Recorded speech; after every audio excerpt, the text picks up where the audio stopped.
for joining the Media News on BCOS television. I am Oluwafumbi Bello. The federal government has said that Nigeria and the UK maintains a strong partnership for decades and would continue to strengthen its ties. It added that some of the criticism against the policies of President Bola Tinubu are out of a lack of adequate knowledge and sheer mischief. The Minister of Information and Orientation, Mr. Mohammed Idris, stated this during an engagement with the international media in the United Kingdom. President Tinubu's visit provides an important opportunity to strengthen collaboration across critical areas, including trade and investment, security cooperation, climate action, education, and technological innovation. It also reflects Nigeria's growing importance as a key democratic and economic partner in Africa and a responsible participant in global affairs. The Federal Airport Authority of Nigeria, FAN, has debunked reports suggesting an attempted aircraft hijack at Akure Airport, describing the claim as false and misleading. In a separate post on its account today, the authority clarified that its earlier statement regarding a security operation around the airport did not in any way suggest a hijacking incident. The authority also dismissed a viral image circulating online, which was attached to an online publication, stating that it did not depict any event at the airport. It was earlier reported that FAN confirmed the arrest of 4 suspected bandits within the vicinity of the airport in Akure, following a coordinated security operation involving aviation and local security agencies, including the Amotekun and local vigilantes. Globally, electricity generation and distribution require huge financial investment. A result, achieving stable and sufficient power supply often demands that consumers are willing to pay appropriate tariffs for its production and delivery. These were the views of an energy expert, Engineer Ayodele Omogbeminiyi, and the Senior Communications Officer of the Ibadan Electricity Distribution Company, IBEDC, Frank Williams, while discussing the topic, Nigeria's epileptic power supply, on the BCOS Current Affairs Breakfast Program, AM 120. Fidora Afolaboye completes the story. Nigeria's epileptic power supply remains one of the country's most persistent challenges, affecting households, businesses, and overall economic growth. Frequent power outages, weak infrastructure, and inconsistent electricity generation have forced many citizens to rely on expensive alternative energy sources, underscoring the urgent need for sustainable reforms in the power sector.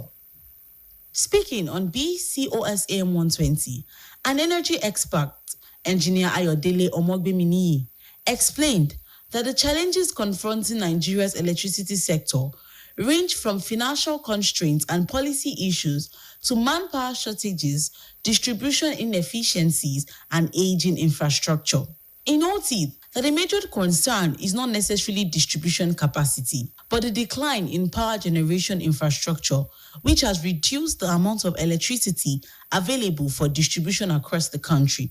Engineer Omogbeminiyi added that while alternative energy sources can be explored, stakeholders often focus excessively on funding challenges, which he believes should not slow down efforts to improve electricity generation. One of the particular challenges that is very evident is the infrastructure decay and distribution failures.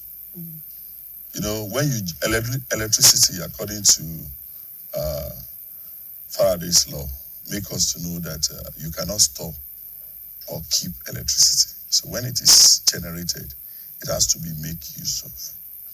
Now the challenge is that it's not that Nigeria does not have capacity to generate more than 5,000 megawatts. But the reason why they cannot generate more than is because the infrastructure we have cannot handle, because the rate at which we lost the electricity generated. Also speaking on the program, the Senior Communications Officer of IBEDC, Frank Williams, explained that the company's primary responsibility is electricity distribution, not generation. He stressed that the amount of electricity available for distribution is currently inadequate to meet the growing demands of consumers. According to him, Alternative sources of electricity, particularly gas, used for power generation, have also declined, describing the situation as a national challenge, though he noted that efforts and investments are ongoing to improve power supply. It's a present challenge. It's not something that has been. The electricity business is into three major value chain, three major segments of the value chain. We are talking about the generation companies, the transmission, who is the middle, and we are talking about we, distribution companies, who are the most visible because we are the closest to the customers. We are the collection agent for the value chain. So all the billions you are hearing is going to that pause. So we are the one that distribute the bills. Generation companies don't distribute bills to electricity users. They distribute bills to us. We receive the bill. Why we at the distribution end give out all the bills to the users of electricity for commercial revenue. Both guests acknowledged the widespread impact of Nigeria's epileptic power supply and reassured Nigerians that investments in the power sector are expected to gradually improve electricity generation and distribution across the country. Fedora Afolagui, BCOS News. With rising temperatures across the city, many residents are struggling to cope with the intense heat. Prolonged exposure to high temperatures can lead to heat-related illnesses such as heat stroke, a serious condition that affects the body's ability to regulate temperature. Our reporter, Oyeshile Oloyede, examines how residents are coping with the scorching weather and the precautions needed to stay safe. She files in the details. The intense heat being experienced in many parts of the cities has become a growing concern for residents. As temperatures continue to rise, daily activities are becoming increasingly difficult under the scorching sun. For many outdoor workers and commuters, the extreme weather poses serious health risk. Prolonged exposure to the sun can lead to dehydration, fatigue, and in severe cases, heat stroke, a dangerous condition that occurs when the body is unable to regulate its temperature. A consultant physician, Dr. Olatunde Lawal, explained that heat stroke develops when the body is exposed to excessive heat for a long period, causing a breakdown in its temperature control system. According to him, symptoms may include severe headache, dizziness, nausea, vomiting, and in extreme situations, loss of consciousness as the vital organs begin to be affected. Normal body temperature should be around 37.5. But when it rises above that one, then complaints start having. First, move away from the area where you are, and then recognize those complaints. Okay? That it is not due to typhoid, it's not due to malaria, because those are the other common ones. And then make sure that you actually go for the temperature checkup. If the temperature is going to around 30-40, go to the hospital for the care. And then in the hospital, then the doctor will ask you, where are you coming from? Have you done some sports in the hot sun? What clothes do you usually wear? You should be wearing light clothes, because this is the time when it is much more common. Dr. Lawa also emphasized the importance of preventive measures, particularly during the hot and dry season when heat-related illness are more common. He advised people to wear light and loose clothing that allow body heat to escape, while avoiding dark or heavy fabric that tend to absorb heat. All the clothes which you wear should not be made of nylon and linen, because it will not allow heat to actually escape from your body. So it hinders your temperature regulation. Then don't wear heavy, baggy clothes. Just wear T-shirts, flannel, something that is very light. Make sure you don't exercise during the heat period. Make it towards the evening period. Go to the gym towards the evening period. And then make sure that you drink plenty of water. You should at least you drink up to around 10 glasses to about 12 glasses of water for the adults. So then children don't usually want to drink water. So you can flavor their water with a little bit of honey, with a little bit of squash, with a little bit of minerals. The medical experts further advised anyone experiencing symptoms of heat stroke to quickly move to a cooler environment and seek immediate medical attention, stressing that early diagnosis and treatment are crucial to preventing serious complications. Health experts therefore urge members of the public to remain cautious during periods of extreme heat by staying well hydrated, limiting prolonged exposure to direct sunlight, and promptly seeking medical help whenever symptoms of health-related illness occur. Oyeshile Oloyede, BCOS News. You can reach us on GoTV, channel 134 and channel 113 on Star Times. And now before I go, a good day's pay deserves a good day's work. So work for the money you earn. And that ends the Midday News. Thank you for staying with us. Good afternoon.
èyí tó ṣe àpèjúwe ọ̀rọ̀ tí àwọn èèyàn náà sọ bí èyí tó wà fún láti ṣe àwọn ọmọ orílẹ̀-èdè yìí lọ́nà pẹ̀lú ilẹ̀ Gẹ̀ẹ́sì.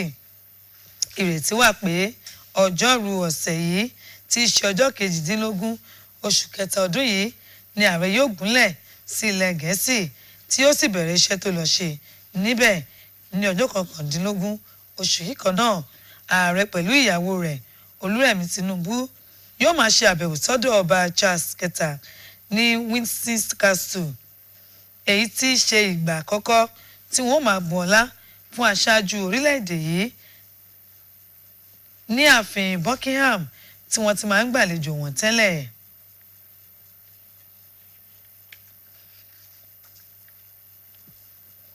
Àjọ tó ń rí sí àkóso ètò ìrìnnà ojú òfurufú nílẹ̀ yìí FAN ti ní kò sí òótọ́ nínú ìròyìn kan tó sọ wípé àwọn olubi ẹ̀dá kan ti já ọkọ̀ òfurufú kan gbà ní pápákọ̀ òfurufú tìlú Àkúrẹ́.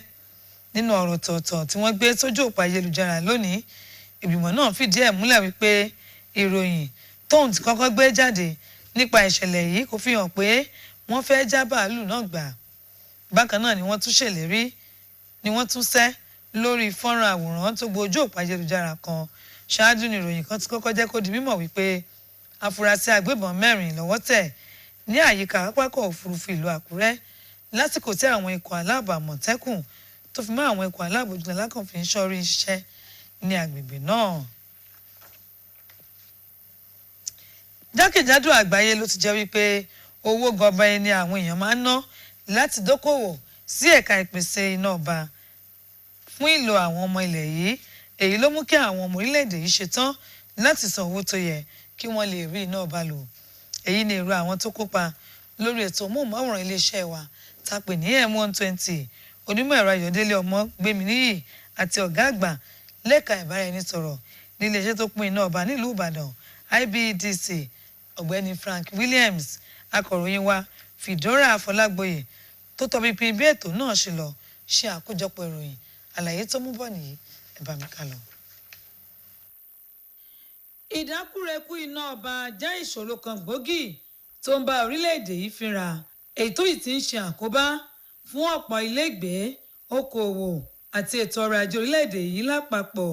Àìdúróore iná ọba yìí, àwọn ohun èlò amáyédẹrùn tó ti dẹnu kọlẹ̀ àti ibi tí wọ́n ti ń pín iná ọba ṣe ń ṣe ségesège ló ti mú kí ọ̀pọ̀ ọmọ orílẹ̀-èdè yìí máa wá ọ̀nà mìíràn tó gbówó lórí láti fi lè rí iná lò, èyí tó fi nílò kí ìjọba tètè gbé ìgbésẹ̀ kan mọ́ kíá láti mú àtúntò bá ẹ̀ka yìí.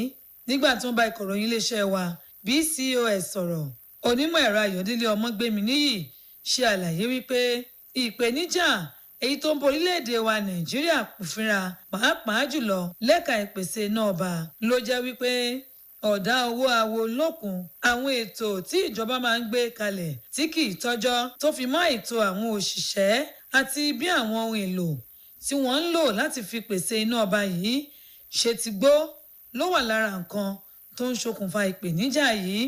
Ó tọ́ka sí wípé ohun kan gbòógì tó ń ṣe àkóbá fún ìgbésẹ̀ pínpín iná ọba bó ṣe yẹ lórílẹ̀-èdè yìí ni bí iná ọba tí wọ́n ń pèsè kò ṣe tó nǹkan, èyí tó mú àdínkù bá iye iná tí àjọ tó ń pín iná lórílẹ̀-èdè yìí ń pèsè jákèjádò orílẹ̀-èdè wa Nàìjíríà. Onímọ̀ ẹ̀rọ Ọmọgbéminíyì fi kún wípé bí àwọn ọmọ orílẹ̀-èdè yìí ṣe ń wá ọ̀nà míì tí wọ́n fi lè máa rí iná lò ló tún ké sí àwọn tọ́rọ̀ kàn láti rí dájú wípé wọ́n wá ojútùú sí ìṣòro àìtó owó náà sí ẹ̀ka yìí, èyí tí wọ́n gbàgbọ́ wípé kò yẹ kó ṣe àkóbá fún mímú ìgbéga bá ìpèsè iná ọba lórílẹ̀-èdè yìí. Bákan náà nígbà tóun náà kópa lórí ètò yìí, ẹni tó jẹ́ ọ̀gá àgbà lẹ́ka tí wọ́n ti ń bá àwọn aráàlú sọ̀rọ̀ níléeṣẹ́ àpínná IBEDC nílùú Ìbàdàn Frank Williams ṣe àlàyé wípé ojúṣe iléeṣẹ́ náà ni láti pín iná ọba, kì í ṣe láti wá iná ọba. Ó tẹnumọ́ wípé ìwọ̀nba iná ọba èyí tí wọ́n ń pèsè fún wọn ni àwọn náà ń pín fún àwọn ọmọ orílẹ̀-èdè yìí tó sì jẹ́ wípé kò tó nǹkan. Gẹ́gẹ́ bó ṣe wí, wíwá ọ̀nà mìíràn láti lè rí iná ọba tí àwọn ọmọ ilẹ̀ yìí yóò máa lò, pàápàá jùlọ nípa lílo afẹ́fẹ́ gáàsì láti fi pèsè iná ọba náà jẹ́ ara nǹkan tí akùdé ti bá, tó sì ṣe àpèjúwe ìṣẹ̀lẹ̀ yìí bí ìpèníjà tó ń bo orílẹ̀-èdè yìí fínra. Ó ní bó tilẹ̀ jẹ́ wípé akitiyan ti ń lọ lọ́wọ́ láti mú ìgbéga bá ìpèsè iná ọba lórílẹ̀-èdè yìí, bí àwọn méjèèjì ṣe ń gbà wípé ipa tí ìdákúrekú iná ọba ní lórí àwọn ọmọ orílẹ̀-èdè yìí kò kéré. Bẹ́ẹ̀ ni wọ́n fi ń dá àwọn ọmọ orílẹ̀-èdè wa Nàìjíríà lójú wípé gbogbo àwọn tọ́rọ̀ kàn ti ń gbé ìgbésẹ̀ tó yẹ, tí ìrètí sì wà wípé láìpẹ́ láì jìnnà ìgbéga yóò bá ìpèsè iná ọba lórílẹ̀-èdè yìí tí wọ́n sì máa pín iná tó tó jákèjádò orílẹ̀-èdè wa Nàìjíríà. Olúwaṣeun Akin Ọ̀ṣun ló ń ròyìn fún iléeṣẹ́ BCOS. Pẹ̀lú àyípadà tó bá ojú ọjọ́ ṣe rí lẹ́nu lọ́lọ́ yìí káàkiri orílẹ̀-èdè wa Nàìjíríà. Ọ̀pọ̀ àwọn olùgbé ni wọ́n ń kojú ìpèníjà èyí tí àyípadà ojú ọjọ́ náà ti mú wá, pàápàá jùlọ tá a bá ń sọ̀rọ̀ nípa ti ooru tó légbà kan ju ọ̀rìn lọ. Ó dàbí ẹni pé àyípadà ojú ọjọ́ èyí tó mú afẹ́fẹ́ tó gbóná lọ́wọ́ yìí ló ti wá ṣokùnfà onírúurú ìpèníjà lẹ́ka ètò ìlera. Akọ̀ròyìn iléeṣẹ́ wa BCOS Oyèsílẹ̀ Olóyèdé ṣe àgbéyẹ̀wò bí àwọn aráàlú ṣe ń ṣe àmójútó ara wọn lásìkò ooru àmújù yìí. Àbọ̀ ìròyìn rẹ̀ nìyí lẹ́nu Adémọ́lá Balógun. Àyípadà tó bá ojú ọjọ́ lẹ́nu lọ́ọ́lọ́ yìí ló ti mú ọ̀pọ̀ nǹkan lọ́wọ́, èyí tó sì mú kí ìrírí kó wá kó sọ̀tọ̀ọ̀tọ̀ káàkiri ilẹ̀ yìí. Oòrùn tó ń mú lágbára púpọ̀ tó sì wá di ohun kan tí ó ń kọ ọ̀pọ̀ èèyàn lóminú. Àkọ̀tun ìyípadà ojú ọjọ́ yìí ló ti ń ṣe àfihàn ọ̀rọ̀ Yorùbá kan tó sọ wípé iṣẹ́ tí mo ṣe tí mo fi mẹ́rin ìsìnjẹ tọdún ilé má rí bẹ́ẹ̀ gẹ́gẹ́ lọ̀rọ̀ rí, nítorí pé lọ́pọ̀ ìgbà bí àwọn èèyàn ti ṣe ń ṣe ìtọ́jú ara wọn lásìkò tí ooru bá dàbí ẹni wípé ó fẹ́ lágbára díẹ̀ ló ti yàtọ̀ sí ti àtẹ̀yìnwá. Fún ọ̀pọ̀lọpọ̀ àwọn tí ọ̀nà àtijẹ àti mu wọn tó jẹ́ pé ìta gbangba ló jẹ mọ́, tó fi mọ́ àwọn tí iṣẹ́ wọn jẹ mọ́ orí ìrìn, oòrùn tó mú lẹ́nu lọ́wọ́ yìí ló ń dúnkokò mọ́ ìlera wọn, nítorí pé èyí lè mú kí ara kí ó máa gbẹ lágbàjù.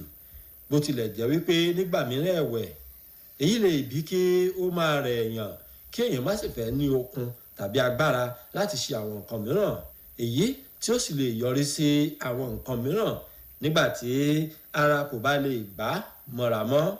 Èyí lè mú ìpèníjà wá tá a bá ń sọ̀rọ̀ nípa ìlera tó péye. Nínú ìfọ̀rọ̀wérọ̀ pẹ̀lú akọ́ṣẹ́mọṣẹ́ onímọ̀ nípa ètò ìlera, Dókítà Túndé Lawal, ó mẹ́nuba díẹ̀ lára àwọn tí ó máa ń wáyé nígbà tí oòrùn bá pọ̀ jù tàbí tí atẹ́gùn gbígbóná tí ó bá ń fẹ́ tí ooru sì mú kọjá bí ó ti yẹ, nítorí pé ìwọ̀ntúnwọ̀nsí ní àwọn nǹkan tí àgọ́ ara wa tí ó fẹ́.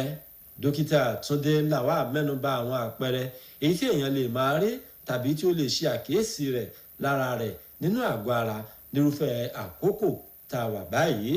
Pé gbogbo bá ti rí pé orí ń fọ́ ẹ, o mú mi tó, o kì í jẹun, o mú mi tó, orí ń fọ́ ẹ kíní òyì ń kọ́ ẹ, ètò máa rí pé gbogbo oúnjẹ tó bá ń jẹ o mú mi.